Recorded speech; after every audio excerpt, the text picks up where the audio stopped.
भक्तों राधे राधे, जय श्री कृष्णा। भक्तों 27 मई 2026 पद्मिनी एकादशी व्रत के दिन जिन लोगों के घर में खाई व बनाई जाती है, ये 3 चीजें उनके घर में पूरे साल होती है, धन दौलत की वर्षा। जी हाँ भक्तों, ये पुरुषोत्तम मास की एकादशी पूरे के पूरे 101 वर्षों के बाद दुर्लभ संयोग में पड़ने जा रही है, क्योंकि एकादशी भगवान गणेश जी के सबसे प्रिय दिन बुधवार के दिन आ रही है। तो ऐसे इस एकादशी का महत्व भी बहुत अधिक बढ़ जाता है। और भक्तों 27 मई पद्मिनी एकादशी व्रत के दिन भले ही कुछ मत खाना, लेकिन ये एक चीज जरूर खा लेना। भगवान विष्णु जी और माता लक्ष्मी की कृपा से आपके घर में इतना पैसा आएगा कि संभाल नहीं पाओगे। इसके साथ ही भक्तों, इस व्रत को करने से 100 राजसूय यज्ञ और 1000 यज्ञ के फल के समान पुण्य प्राप्त होता है। साथ ही भक्तों, हम आपको यह भी बताएंगे कि चाहे कुछ भी हो जाए, लेकिन 27 मई पद्मिनी एकादशी व्रत पर ऐसा खाना घर में भूल कर भी मत बनाना, और ना ही उसे खाना पूरा घर परिवार बर्बाद हो जाता है। साथ ही भक्तों, इस प्रवचन में जानेंगे 27 मई बुधवार पद्मिनी एकादशी व्रत पर ऐसा क्या खाना चाहिए जिससे कि आपके जीवन में भगवान विष्णु शिव की कृपा प्राप्त हो। साथ ही भक्तों, इस प्रवचन में हम आपको यह भी बताएंगे कि 27 मई पद्मिनी एकादशी व्रत पर भूलकर भी ये 5 काम कभी मत करना, नहीं तो कंगाल होते देर नहीं लगेगी। भक्तों, पद्मिनी एकादशी व्रत पर आपको ये 5 काम कभी नहीं करनी चाहिए। जो भी व्यक्ति बुधवार पद्मिनी एकादशी व्रत के दिन इन 5 कामों को करता है, उसकी जिंदगी बर्बाद हो जाती है, उसके घर में कंगाली छा जाती है, और जिस 5 कार्य होते हैं माता लक्ष्मी ऐसे घर से हमेशा के लिए चली जाती है। भक्तों, साथ में हम आपको यह भी बताएंगे कि 27 मई पद्मिनी एकादशी व्रत के दिन अगर आप इन चीजों का दान कर देते हो तो आपके घर में कभी धन की कमी नहीं होगी, हमेशा ही रुपया पैसा आपके घर में आएगा। तो इसीलिए आप इस प्रवचन को पूरा ही सुने, आधा अधूरा ना सुने। कई लोग होते हैं जो वीडियो को काट काट कर देखते हैं, बीच बीच से देखें, और फिर ऐसे व्यक्ति को जीवन में कभी सफलता हासिल भी नहीं हो सकती। इसीलिए वीडियो को आधा अधूरा छोड़कर ना जाए। भक्तों, चाहे कुछ भी हो जाए, लेकिन एकादशी के दिन ये एक छोटी सी चीज जरूर खा लेना। आपको करोड़पति बनने से विधाता भी नहीं रोक पाएंगे, क्योंकि 101 वर्षों के बाद पुरुषोत्तम मास में पद्मिनी एकादशी व्रत ऐसे शुभ समय में पड़ने जा रहे हैं। और पद्मिनी एकादशी हिंदू धर्म के लोगों के लिए सबसे श्रेष्ठ मानी जाती है। और भक्तों, इस दिन किया गया कोई भी उपाय कभी भी निष्फल नहीं जाता, बेकार नहीं जाता, मतलब हमेशा लाभ ही लाभ प्रदान करवाता है। चलिए भक्तों, अब हम आपको पद्मिनी एकादशी व्रत की थोड़ी सी जानकारी दे देते हैं। भक्तों, इस बार 2026 में पद्मिनी एकादशी व्रत को लेकर लोगों के मन में शंका बनी हुई है कि यह व्रत इस दिन रखा जाएगा, 26 मई या 27 मई पूजा पाठ कैसे किया जाएगा, शुभ मुहूर्त क्या रहेगा, इस दिन क्या खाना है और क्या नहीं खाना है। इस प्रवचन में हम आपका सारा कंफ्यूजन दूर कर देंगे। बस आपको संपूर्ण जानकारी के लिए इस प्रवचन को पूरा जरूर सुनना होगा। और भी बहुत सारे लोगों के प्रश्न आ रहे हैं कि पद्मिनी एकादशी व्रत के दिन चावल खा सकते हैं या नहीं खा सकते हैं, पहली बार ये व्रत कर सकते हैं या नहीं। इन सभी प्रश्नों के उत्तर आज हम इस प्रवचन में जानेंगे, और ये भी बताएंगे कि वह कौन सी चीज है जो हमें पद्मिनी एकादशी व्रत के दिन जरूरी खा लेनी चाहिए। अगर आप ये चीज खा लेते हो तो आपको धनवान बनने से विधाता भी रोक नहीं पाएंगे। भक्तों, पद्मिनी एकादशी व्रत है, और पद्मिनी एकादशी व्रत की रात तुलसी में एक चीज जरूर बांध देना चाहिए। अगर आप पद्मिनी एकादशी व्रत के दिन तुलसी में एक चीज बांध देते हो तो माता लक्ष्मी जी की कृपा से आपके जीवन में धन आने के सभी रास्ते खुलते चले जाएंगे। तो भक्तों, पद्मिनी एकादशी व्रत अधिक ज्येष्ठ मास के शुक्ल पक्ष की एकादशी को मनाई जाती है। भारत में इसे अलग अलग जगहों पर अलग अलग नाम से जाना जाता है। जैसे कहीं कहीं पर इसे पद्मिनी एकादशी व्रत, और कहीं पर वैष्णव पद्मिनी एकादशी, कहीं ना कहीं पर बस वो अचला एकादशी व्रत के नाम से भी जाना जाता है। धर्म ग्रंथों में कहा गया है कि पद्मिनी एकादशी व्रत ज्येष्ठ शुक्ल की एकादशी होती है, और ये भगवान श्री विष्णु को समर्पित एक अत्यंत पुण्यदायी व्रत माना गया है। शास्त्रों में कहा गया है कि इस दिन श्रद्धा और भक्ति से व्रत रखने, भगवान विष्णु का स्मरण करने और दान पुण्य करने से मनुष्य अपने जन्म जन्मांतर के पापों से मुक्त होकर मोक्ष की प्राप्ति करता है। इतना ही नहीं, इस व्रत के प्रभाव से मातृवृत्ति को ही नहीं, उसके पितरों को भी स्वर्ग और मोक्ष की प्राप्ति होती है। इसीलिए इसे पितृ उद्धारक एकादशी भी कहा गया है। जीवन में सुख, शांति, सौभाग्य, समृद्धि और चारों पुरुषार्थ, धर्म, अर्थ, काम और मोक्ष की प्राप्ति भी इसी व्रत के प्रभाव से होती है। इसी पावन दिन को एकादशी के रूप में भी मनाया जाता है।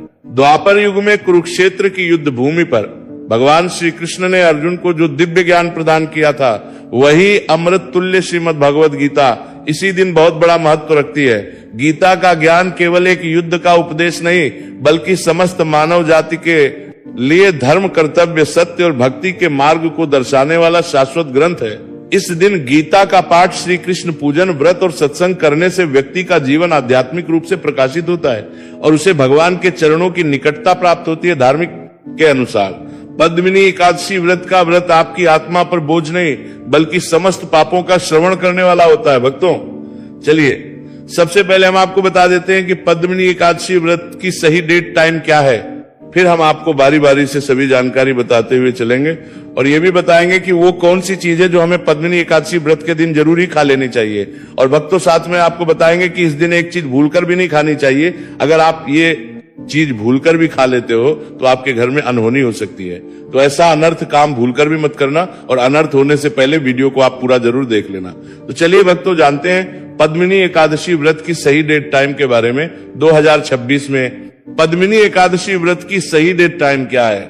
ज्येष्ठ के शुक्ल पक्ष की एकादशी तिथि पर पद्मिनी एकादशी व्रत मनाई जाती है। इस साल ज्येष्ठ माह के शुक्ल पक्ष की एकादशी 26 मई 2026 को सुबह 5:11 से शुरू होगी और इसकी समाप्ति अगले दिन 27 मई 2026 को सुबह 6:22 पर होगी।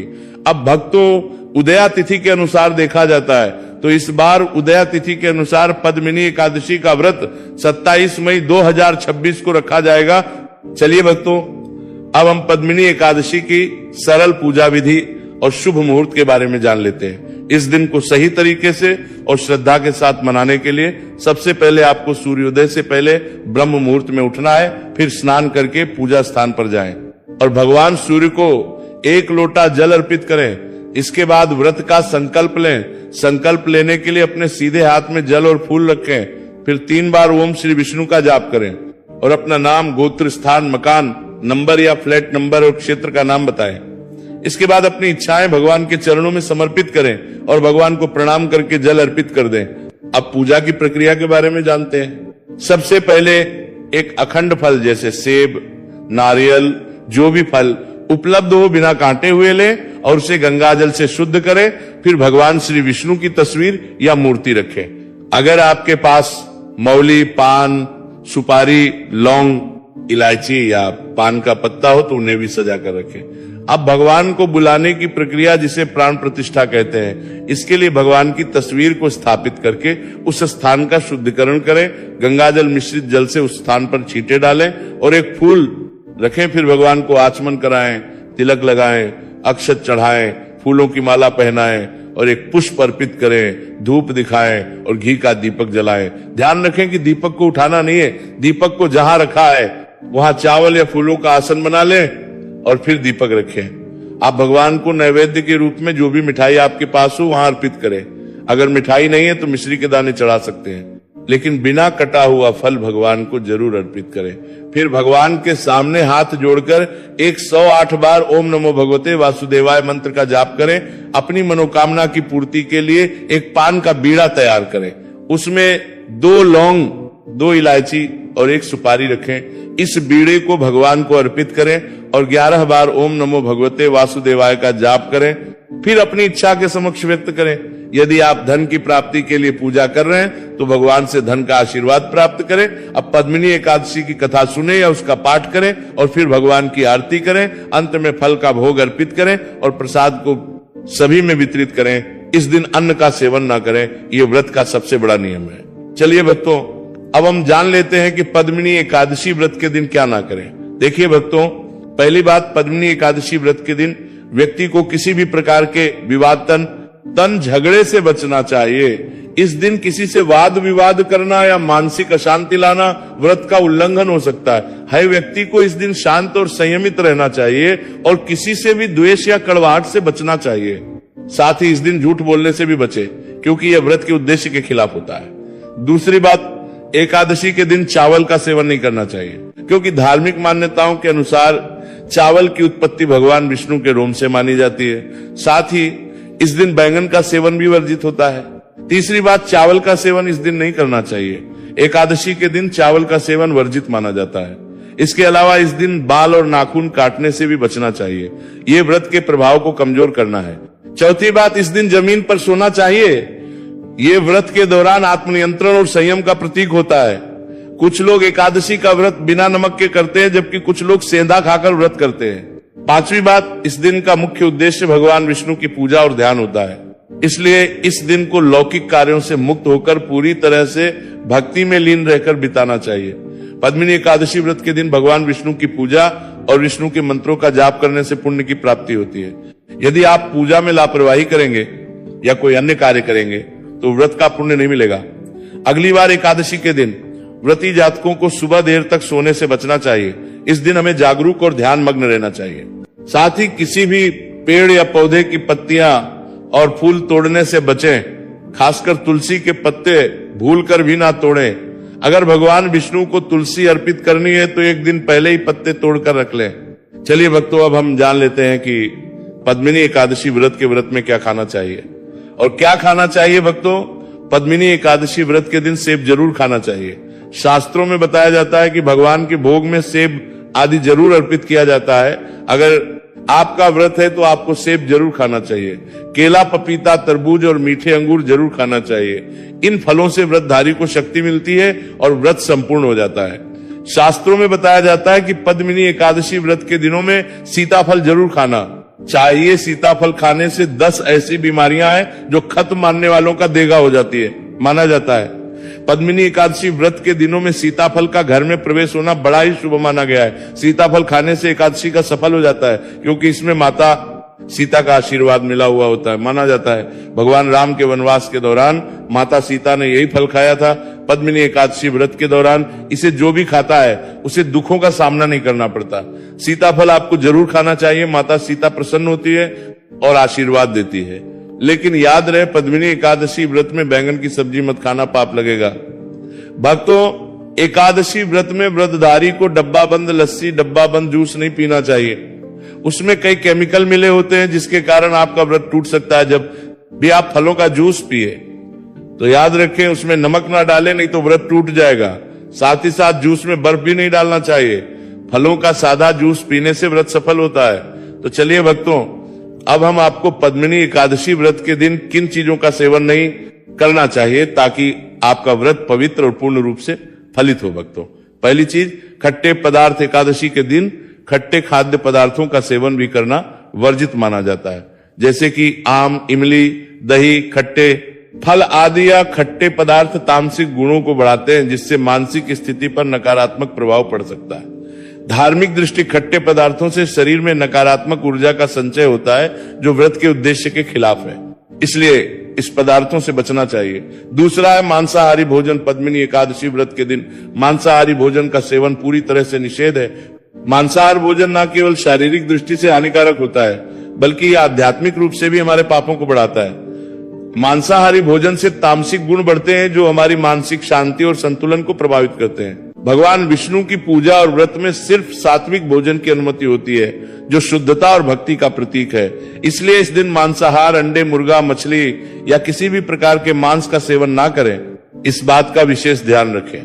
भक्तों, तीसरी चीज, शक्कर और मिठाई का सेवन पद्मिनी एकादशी व्रत के दिन अत्यधिक शक्कर या मिठाई का सेवन भी नहीं करना चाहिए। शक्कर का अधिक सेवन शरीर में और तामसिक गुणों को बढ़ाता है, जो व्रत के उद्देश्य के खिलाफ होता है। मिठाई और शक्कर का सेवन मानसिक स्थिति को प्रभावित कर सकता है और वृत्ति को संतुलित रखने में मुश्किलें पैदा कर सकता है।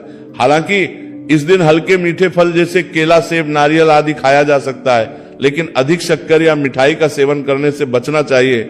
इन सभी चीजों से परहेज करते हुए इस एकादशी का पालन करें। भक्तों, आगे की जानकारी देने से पहले अगर आप हमारे चैनल पर नए हैं तो चैनल को सब्सक्राइब करके वीडियो को एक लाइक जरूर करें। भक्तों, पद्मिनी एकादशी का दिन बहुत ही खास होता है। इस दिन अगर आप तुलसी मैया से जुड़ा एक विशेष उपाय कर लें तो आपके जीवन में सुख, शांति और समृद्धि का आगमन निश्चित हो जाता है। आज हम आपको इसी खास उपाय के बारे में बताने जा रहे हैं। शास्त्रों में साफ कहा गया है कि जिस घर में तुलसी का पौधा होता है उस घर में मां लक्ष्मी का वास होता है, वहां हमेशा समृद्धि बनी रहती है। लेकिन तुलसी माता से जुड़ी कुछ बातें और नियम हैं जिन्हें जानना और अपनाना बेहद जरूरी है। भक्तों, अगर आप अपने परिवार की खुशहाली, समृद्धि और सौभाग्य चाहते हैं तो इस पद्मिनी एकादशी पर तुलसी मैया को चुनरी जरूर चढ़ाएं। ऐसा करने से भगवान विष्णु और माता लक्ष्मी दोनों की विशेष कृपा आपके जीवन में बरसती है। लेकिन अक्सर लोग अनजाने में कुछ ऐसी गलतियां कर बैठते हैं जिनका नतीजा उन्हें भुगतना पड़ता है। जैसे कई लोग अपने घर में तुलसी का पौधा तो लगा लेते हैं लेकिन उसे कभी चुनरी नहीं उड़ाते। याद रखें, तुलसी माता को चुनरी अर्पित करना एक बहुत ही शुभ कार्य है। इससे मनोकामनाएं पूरी होती हैं। और भक्तों, ध्यान रखें कि तुलसी के पास कभी कोई अपवित्र या अशुद्ध चीजें ना रखें। वहां हमेशा साफ सफाई बनी रहनी चाहिए। साफ सफाई बनी रहनी चाहिए ही तुलसी के पास कभी भी कटु या कड़वे शब्द नहीं बोलने चाहिए। वहां हमेशा साफ सफाई बनी रहनी चाहिए। साथ ही तुलसी के पास कभी भी कटु या कड़वे शब्द नहीं बोलने चाहिए, वरना तुलसी मैया नाराज हो जाती है। अब जानिए उस खास उपाय के बारे में जिसे पद्मिनी एकादशी पर करना चाहिए। इस दिन ब्रह्म मुहूर्त में उठकर तुलसी के पौधे में एक सिक्का नए लाल कपड़े में लपेटकर गाड़ दे। इससे आपके घर में धन समृद्धि के द्वार खुलते हैं और दरिद्रता धीरे धीरे दूर होने लगती है, क्योंकि तुलसी मैया को लक्ष्मी माता का वरदान प्राप्त है, इसीलिए उनका आशीर्वाद मिलता है। इसके अलावा तुलसी माता को इस दिन थोड़ा सा कच्चा दूध अर्पित करें, इससे जीवन में सौभाग्य बना रहता है। तो भक्तों, अगर आपको ये जानकारी उपयोगी लगी हो तो वीडियो को लाइक जरूर करें, चैनल सोची को सब्सक्राइब और कमेंट बॉक्स में जय महालक्ष्मी जरूर लिखें। धन्यवाद।